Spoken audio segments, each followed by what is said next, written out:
मैं हूं रजा और आप देख रहे हैं रजाग्राफी अनस्क्रिप्टेड। जैसा आप जानते हैं कि मैं पूरी दुनिया के बारे में, अलग अलग देशों के बारे में आपको बहुत कुछ बताता रहता हूं और आज आपको बताऊंगा ओमान के बारे में।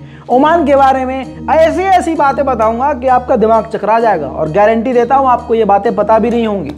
और दोस्तों, आपको फख्र भी होगा, मुस्लिम देश है, उसके बारे में आपके लिए जानना बेहद ज़रूरी है। दूसरी बात यह है कि अगर आपने हमारे चैनल को सब्सक्राइब नहीं किया है तो फिर ज़िंदगी में आके क्या ही किया है। हाथ जोड़कर निवेदन है, बहुत सिर्फ यही नहीं है कि सिर्फ मैं देश के बारे में बता रहा हूँ तो आगे कुछ नहीं। ये कॉन्सेप्ट ख़त्म होते ही कुछ नया शुरू करेंगे, कुछ ना कुछ नया ऐसा जिससे आपकी नॉलेज में इजाफा हो आता रहेगा। दोस्तों, ओमान के बारे में सबसे पहले जानकारी, ओमान की राजधानी मस्कत है और मस्कत काफ़ी खूबसूरत शहर है।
अरब का ही देश है और ऑफिशियल लैंग्वेज इसीलिए ऑफ कोर्स अरबी इसकी लैंग्वेज है। वहीं दोस्तों, आपको जानकर हैरानी होगी कि सबसे ज़्यादा वहां अरबी बोली जाती है। अरबी के बाद अंग्रेज़ी, अंग्रेज़ी के बाद बलोच भाषा वहां बोली जाती है। उसके बाद उर्दू ज़बान भी सबसे ज़्यादा ज़बानों में से एक है जो वहाँ बोली जाती है। अब आपको सबसे बड़ा झटका देता हूँ, ओमान की पूरी आबादी में 20% तो सिर्फ और सिर्फ भारतीय है भाई साहब। इसके अलावा पाकिस्तान, श्रीलंका, बांग्लादेशी और इसके बाद अफ्रीकन वहाँ लोग पाए जाते हैं। ओमान में 85% लोग मुस्लिम हैं, बाकी गैर मुस्लिम। आंकड़ों की बात करें तो 6.5% वहाँ ईसाई बसते हैं और 5.5% हिंदू बसते हैं और 0.8% वहाँ बौद्ध धर्म के पाए जाते हैं लोग। और इसके अलावा यहूदी भी वहाँ पर मौजूद है भाई। ओमान के जो बॉर्डर हैं वो 3 देशों से मिलते हैं, सऊदी अरब, यमन और यूएई। वहीं पानी का जो बॉर्डर मिलता है, ईरानी जो समंदर है वो इससे मिलता है और पाकिस्तान और इसके ओमान के बीच में भी नदी है। अब दोस्तों, आपको इतिहास बताते हैं। वॉल्यूम को फुल कर दीजिए, बच्चों को बिठा लीजिए और अनस्क्रिप्टेड के एक भी एपिसोड को छोड़िएगा नहीं। ओमान के बारे में जान लीजिए। 1970 से पहले ओमान दुनिया के सबसे गरीब देशों में आता था। अफ्रीकी लोग वहां पाए जाते थे, पहनने के लिए तन पर कपड़ा तक नहीं हुआ करता था। सदियों पहले यहां पर सरजू एम्पायर का यहां कब्जा था। उसके बाद पुर्तगाल ने कॉलोनी यहां पर बनाना शुरू कर दिया और फिर यहां कहानी नहीं रुकी। ऑटोमान एम्पायर ने यहां पर फिर से कब्जा कर लिया था। फिर उसके बाद ऑटोमन को हराकर ब्रिटिश एम्पायर ने ओमान पर कब्जा किया और ब्रिटेन जब ओमान को संभाल नहीं पाया तो उसने ओमान को आज़ाद घोषित कर दिया और एक शख्सियत जो काफ़ी मानी जाती थी उस दौर में, उसको ओमान का सुल्तान बना दिया। दोस्तों, अब इंटरेस्टिंग फैक्ट आपको और बता दूं। 23 जुलाई 1970 को वहाँ के सुल्तान सैद बिन तैमूर, जिनका वहां पर ओमान पर राज था, इनके बेटे काबूस बिन सैद, जी हां, काबूस बिन सैद ने ब्रिटेन की मिलिट्री के साथ मिलकर अपने बाप की सरकार गिरा दी और ओमान पर कब्जा कर लिया। वजह यह थी कि जब सैद बिन तैमूर यानी उनके बाप का जब राज था तो पूरे देश में इतनी ज़्यादा गरीबी थी कि लोग परेशान थे, भूखमरी थी, भूख से लोग मर रहे थे। तंग आकर सैद बिन तैमूर के बेटे ने मिलिट्री, ब्रिटेन के मिलिट्री के साथ मिलकर मिलिट्री कूप किया, देश पर कब्जा किया और खुद सुल्तान बन गए और अपने बाप को ब्रिटेन कैद करके भेज दिया। जिसके बाद काबूस बिन सैद अपने पिता को हटाकर देश के मूल ढांचे को मजबूत करने में लग गए। उन्होंने काफी मेहनत करी और पूरे ही इलाके को बदल डाला। काबूस बिन सैद ने दूर की सोची। उन्होंने अपने देश के दरवाजों को टूरिस्ट के लिए खोला, एक दूसरे देशों के साथ इंपोर्ट एक्सपोर्ट यानी बिजनेस पर ध्यान दिया, ट्रेड पर ध्यान दिया, जिससे इनकी माली हालत ठीक होने लगी। वहां के लोग भी बिजनेस करने लगे और उनको रोजगार मिलने लगा। दोस्तों, वैसे तो अरब देशों के पास तेल की कोई कमी नहीं है, लेकिन वाहिद ओमान के लोग ऐसे हैं और ये खुद ओमान के पास जो उनके लोगों के पास जो टैलेंट है वो है शिप बनाने का। जी हाँ, ये पानी के जहाज बनाने में माहिर हैं, एक्सपर्ट हैं। इनका इतिहास बहुत पुराना है। इन्होंने पानी की शिप बनाई, दुनिया भर से ऑर्डर लिए और अमीर होते गए। इसके अलावा ओमान ने मछलियां बेची हैं, सी फूड बेचे हैं और इसके अलावा हीरे मोती, समुद्र के तह में मिलने वाली चीजें, ऑब्वियसली वो सब मिलता था, ये उसकी तिजारत करते थे। इसके अलावा एग्रीकल्चर प्रोडक्ट यानी खाद्य पदार्थ की चीजें, खेती से जो उपजाई हुई सब्जियां भी इंपोर्ट एक्सपोर्ट, हर तरह का काम जो वो देश में अपने कर सकते थे वो सब इन्होंने किया और अपने देश को मजबूत किया। पूरी दुनिया में टोटल 26 देश हैं जिनके पास ट्रेन नहीं है। ओमान भी उन्हीं देशों में है। पूरे ओमान में एक भी ट्रेन, मतलब ट्रेन की पटरी आपको नजर नहीं आएगी। और आपको बता दूं, कहा जाता है कि नॉइस पॉल्यूशन की वजह से वहां पर ट्रेन को किनारे रखा गया है, यानी ट्रेन वहां पर है ही नहीं। नॉइस पॉल्यूशन को लेकर, ध्वनि आवाज वाले शोर शराबे को लेकर वहां पर खतरनाक कानून बने हुए हैं। जी हां, ओमान में आपको शोर शराबा नहीं मिलेगा।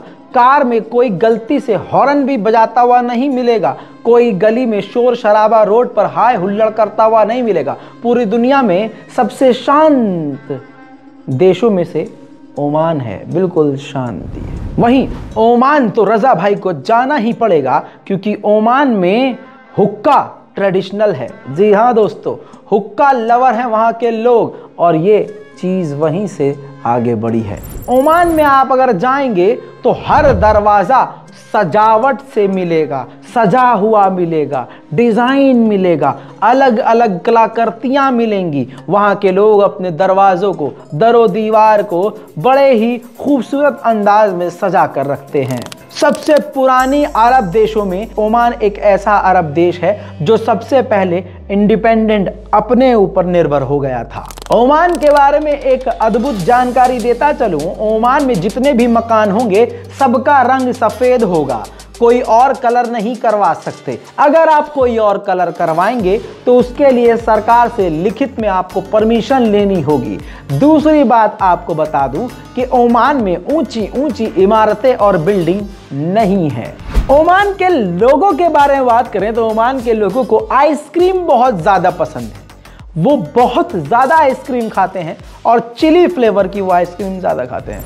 ओमान घोड़ों को बहुत एक्सपोर्ट करता है, अलग अलग ब्रीड के यहाँ पर घोड़े मिलते हैं। अब आपको हिलाने वाली बात बता दूं, ओमान के अगर किसी शख्स की नौकरी नहीं लगी तो उसकी जिम्मेदारी ओमान की सरकार की है। ओमान की गवर्नमेंट उसकी नौकरी खुद लगा कर देगी। इस सब के बावजूद अगर बिल्कुल नल्ले नाकारा अंधभक्त की तरह 2 रुपए में ट्वीट करने वाले आप होंगे या ओमान का कोई व्यक्ति होगा तो सरकार उसको बेरोजगारी भत्ता महीना भी देगी, यानी फ्री बैठने के भी महीना उसको दिया जाएगा। ले भैया पैसा अपना खर्चा पानी कर, चोरी चकारी मत करियो ही।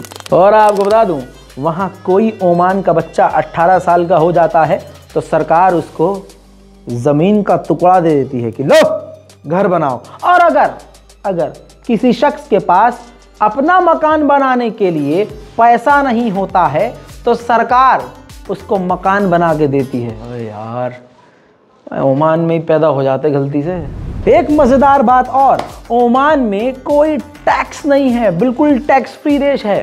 ओमान की औरतें अरब देशों में, क्योंकि अरब देश है ओमान, अरब देशों में ओमान की महिलाएं सबसे ज्यादा आजाद हैं, उन्हें कुछ भी करने की पूरी आजादी है। वहीं ओमान की औरतों के बारे में कहा जाता है, ये देखिए, ट्रेडिशनल मास्क पहनती हैं, उनको कहा नहीं जाता कि तुम पहनो, ये मर्जी है, वो पहनना चाहे तो पहने, ना पहनना चाहे तो ना पहने, लेकिन ये वहाँ का एक कल्चर है, फैशन है, जिसे वहाँ की लड़कियां, महिलाएं, खूबसूरत लड़कियां फॉलो करती हैं। आपको बता दूं, इतने खूबसूरत ओमान की आबादी सिर्फ 45 लाख है, ओनली 45 लैक्स। दोस्तों, ओमान में टूरिस्ट भी बहुत ज्यादा पहुंचते हैं और आपको बता दूं कि हॉलीवुड के कई सारे फिल्म भी यहाँ पर अक्सर शूट होती रहती है। काफी खूबसूरत देश है। वहां अगर आप बियर पीना चाहते हैं तो बाबूजी मुश्किल है, बियर वहां पर बैन है, लेकिन आप अगर खरीदेंगे तो उसके लिए आपको सरकारी कार्ड बनवाना पड़ेगा। अगर आप वहीं के बाशिंदे हैं तो अपनी आय के कुछ % ही शराब पर खर्च कर पाएंगे। ये सब कुछ वहां पर शराब पीना, आप शराब अगर पिएंगे तो कितनी पिएंगे, कैसे पिएंगे और कितने रुपये की पिएंगे, ये सब सरकार तय करती है। वहीं दोस्तों, सर्दियों में पूरी दुनिया से, अफ्रीका, साउथ अफ्रीका, पूरे यूरोप से यहाँ पर दुनिया भर के परिंदे, जी हाँ, बर्ड्स यहाँ पर आते हैं। देखने का मंजर ही खूबसूरत होता है। मैं आपको बता दूं कि पूरे अरब में सबसे ज़्यादा हार्ड वर्कर्स लोग यहीं पाए जाते हैं। मेहनत कश लोग हैं, मेहनत पर यकीन करते हैं, थोड़ा पैसा लेते हैं, काम बहुत करते हैं। जी हाँ, बिल्कुल भारतवासियों की तरह, हमारी तरह हैं, क्योंकि आप जानते हैं 20% वहाँ भारतीय हैं। इसीलिए आपको बता दूं कि वहाँ के लोगों को कामचोर मत समझिएगा, बहुत मेहनत करते हैं। अब आपको बता दूं कि वहाँ पर गर्मी बहुत होती है, दिन में बेइंतहा गर्मी होती है, इसी वजह से वहाँ पर रात में काम करने का ट्रेंड है। वहाँ लेमन टी रोज सुबह पीते हैं। आपको बता दूं कि वहाँ 93% लोग पढ़े लिखे मिलेंगे, जाहिल झपट नहीं मिलेंगे। पहले का ज़माना गया, मुल्लों को, मुसलमानों को पिछड़ा बताया जाता है, तो ये दुनिया को दिखा दो कि मुसलमान कितना पढ़ा लिखा है। ओमान की 93% आबादी पढ़ी लिखी है। ओमान के बारे में बताया जाता है कि वहाँ पुरातत्व विभाग के हाथ जो गुफाओं में सबूत मिले हैं, लगभग 1 लाख साल पुराना ओमान का इतिहास है। सबसे पुराने लोग वहीं पाए जाते हैं और वहीं के इतिहास मौजूद हैं। दोस्तों, यहाँ पर आपको रोक के ही बता दूं कि कई जगह ये भी बात सामने आई है कि धरती के सबसे पुराने लोग वहीं पाए गए थे। अब इसमें कितनी सच्चाई है वो हम नहीं बता सकते। वहीं दोस्तों, अगर आपको ओमान की नेशनलिटी चाहिए तो आपको वही तरीका है, ओमान की किसी लड़की से शादी करनी होगी। जरूरी नहीं है, लेकिन आपके दिमाग में जो गंदा दिमाग आपका चलता है, मुझे मालूम है। तो अगर आपको वहाँ की नेशनलिटी चाहिए तो आप वहाँ अगर किसी लड़की से ब्याह कर भी लेंगे तब भी आपको 15 साल रहना पड़ेगा। दूसरी बात, वहाँ की किसी भी लड़की से शादी करने के लिए ओमान की मिनिस्ट्री से परमिशन लेनी पड़ेगी, अपना वेरिफिकेशन उनसे कराना होगा। यहाँ सिर्फ लड़की का मामला नहीं है कि लड़की वालों को सेटिस्फाई कर दिया तो हो गया भैया, नहीं। और उसके बाद लड़की के 15 साल साथ रहने के बाद आपको नागरिकता मिलेगी। इसके अलावा 20 साल आप वहाँ रहेंगे, बिना शादी के वाला बता रहा हूँ, तो 20 साल अगर आप रहेंगे तो उसके बाद आपको नागरिकता मिलेगी। अप्लाई आप करेंगे और वहाँ की लैंग्वेज सीखेंगे और वहीं बिजनेस करेंगे, अपना वो खाता दिखाएंगे, तब जाकर आप अप्लाई कर सकते हैं। वहीं अगर शादी कर ली आपने और बच्चा हो गया तो आपको नागरिकता मिल जाएगी, और बच्चा जाहिर सी बात है तो बच्चे की देख रेख ओमान की सरकार खुद करेगी। दोस्तों, ओमान के बारे में जानकर आपको कैसा लगा नीचे कमेंट ज़रूर कीजिएगा। जैसा आप लोग कहते हैं वैसा मैं करता हूँ। इसके बाद भी आप चैनल सब्सक्राइब नहीं कर रहे तो क्या करें हम? अरे यार, करो सब्सक्राइब। जय हिंद।